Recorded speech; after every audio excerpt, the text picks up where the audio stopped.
मुझे सिक्योरिटी वालों ने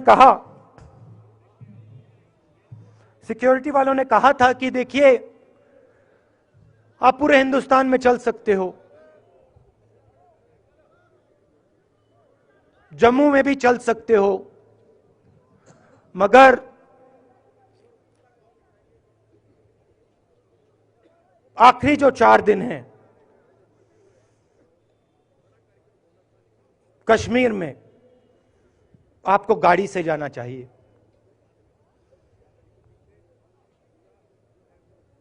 वेणुगोपाल जी ने मुझे कहा पहले, और जो ऑर्गेनाइज कर रहे थे उन्होंने कहा। 3-4 दिन पहले एडमिनिस्ट्रेशन ने कहा कि देखिए, शायद डराने के लिए, कि देखिए अगर आप पैदल चलेंगे तो आपके ऊपर ग्रेनेड फेंका जाएगा। तो मैंने सोचा, नहीं सुनिए, मैंने सोचा कि ऐसे करते हैं, मैं अपने घर वापस जा रहा हूं, 4 दिन पैदल चलूंगा, अपने घर के जो लोग हैं उनके बीच में चलूंगा। और मैंने सोचा कि जो मुझसे नफरत करते हैं उनको क्यों ना मैं एक मौका दूं कि मेरी सफेद शर्ट का रंग बदल दें, लाल कर दें।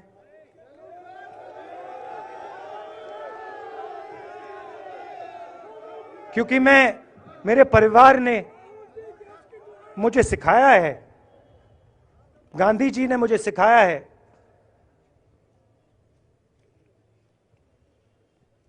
कि अगर जीना है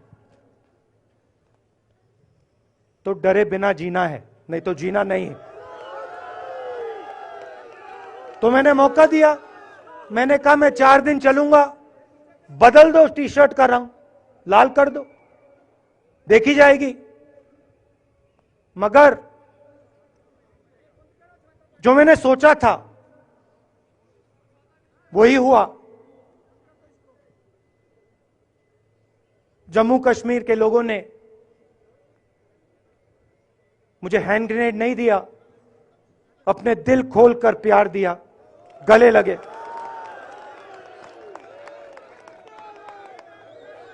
और मुझे बहुत खुशी हुई कि उन सब ने मुझे अपना माना, और प्यार से बच्चों ने, बुजुर्गों ने आंसुओं से मेरा यहां स्वागत किया। मैं अब जम्मू कश्मीर के लोगों से, और जो यहां हमारे सेना के लोग काम करते हैं, सीआरपीएफ के लोग काम करते हैं, उनको मैं कुछ कहना चाहता हूं। सबको, जम्मू कश्मीर के युवाओं को, बच्चों को, माताओं को, सबको, सीआरपीएफ के, बीएसएफ के, आर्मी के जवानों को, उनके परिवारों को, उनके बच्चों को मैं कहना चाहता हूं, देखिए मैं हिंसा को समझता हूं, मैंने हिंसा सही है, देखी है।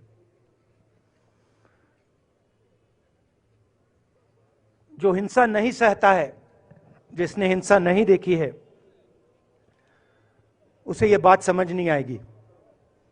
जैसे मोदी जी हैं, अमित शाह जी हैं, आरएसएस के लोग हैं, उन्होंने हिंसा नहीं देखी है।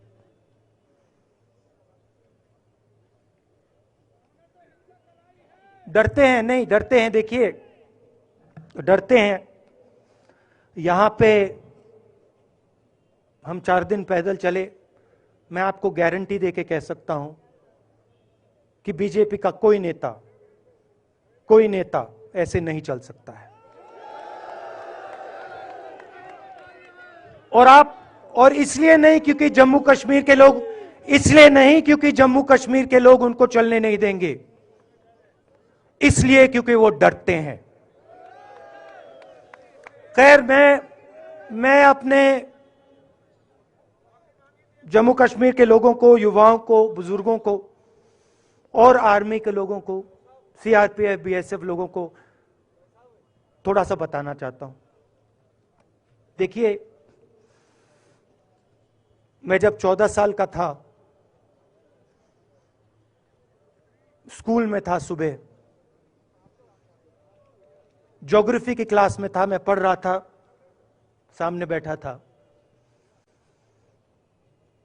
और मेरी एक टीचर आई, अंदर आई और उसने कहा, राहुल तुम्हें प्रिंसिपल बुला रहा है। मैं बदमाश था, बहुत बदमाश था जब छोटा था। बहन से पूछ सकते हो क्या क्या करता था मैं, अभी भी करता हूं।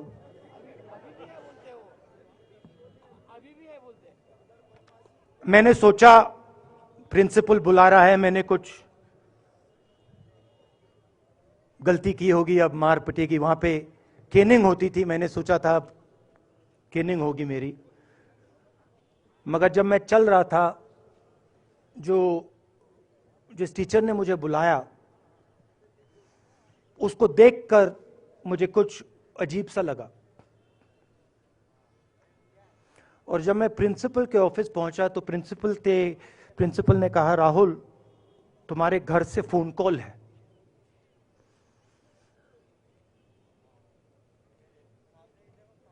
और जब मैंने उसके शब्द सुने, मुझे पता लग गया कुछ गलत हो गया है।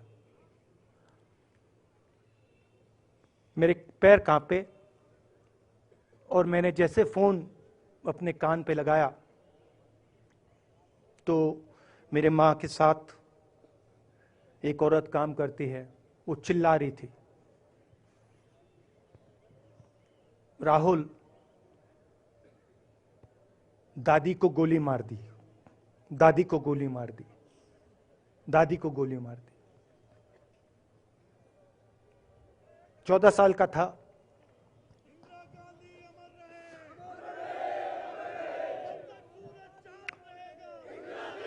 देखिए, ये जो मैं कह रहा हूं, ये जो मैं कह रहा हूं, ये जो मैं अभी कह रहा हूं, ये बात प्रधानमंत्री को नहीं समझ आएगी, ये बात अमित शाह जी को नहीं समझ आएगी, ये बात डोवल जी को भी नहीं समझ आएगी, मगर ये बात कश्मीर के लोगों को समझ आएगी, ये बात सीआरपीएफ के लोगों को समझ आएगी, ये बात आर्मी के लोगों को समझ आएगी, उनके परिवारों को समझ आएगी। तो उन्होंने मुझे कहा, नाम ओंगमू है उसका, उसने कहा दादी को गोली लग गई, दादी को गोली लग गई। और फिर मुझे गाड़ी में वापस ले गए, प्रियंका को मैंने स्कूल से उठाया, मैं वापस गए।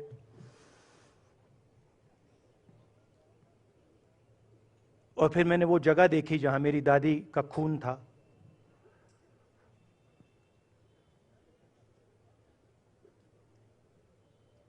पापा आए, मां आई, मां बिल्कुल हिल गई थी, बोल नहीं पा रही थी।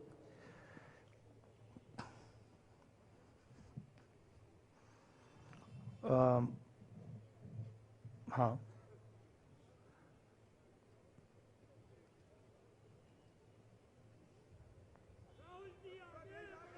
फिर क्या हुआ, तो जब जो हम लोग हैं जिन्होंने हिंसा देखी है,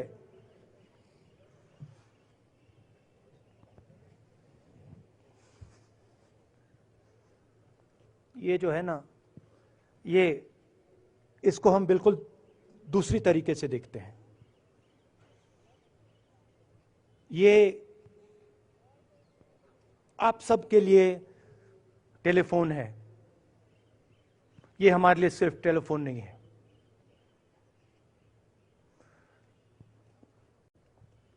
उसके बाद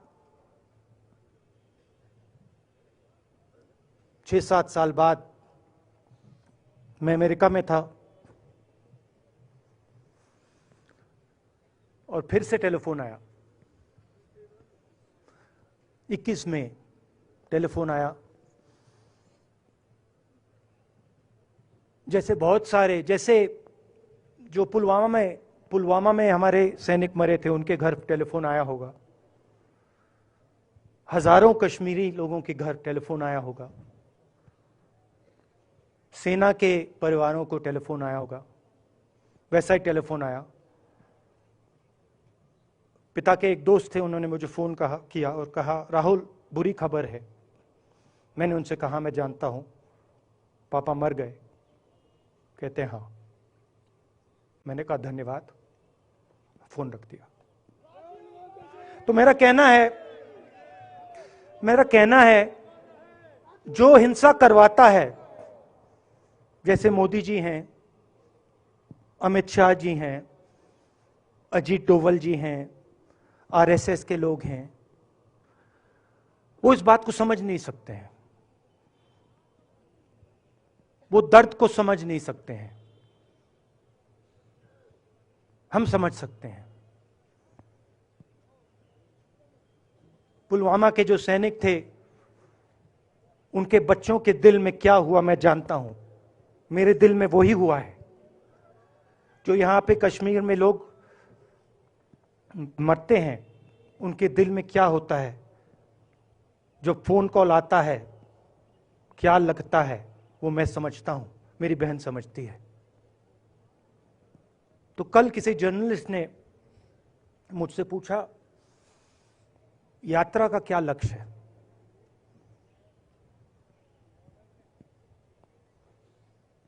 कहा कि यात्रा क्या अचीव करना चाहती है, जम्मू कश्मीर में क्या अचीव करना चाहती है। मेरे उस समय दिमाग में आया, मगर मैंने कहा नहीं बोलता हूं, कल भाषण में बोलूंगा। यात्रा का लक्ष्य है कि ये जो फोन कॉल हैं, चाहे ये आर्मी के हों, चाहे सीआरपीएफ के हों, चाहे ये कश्मीर के लोगों के हो, ये फोन कॉल बंद हो जाए।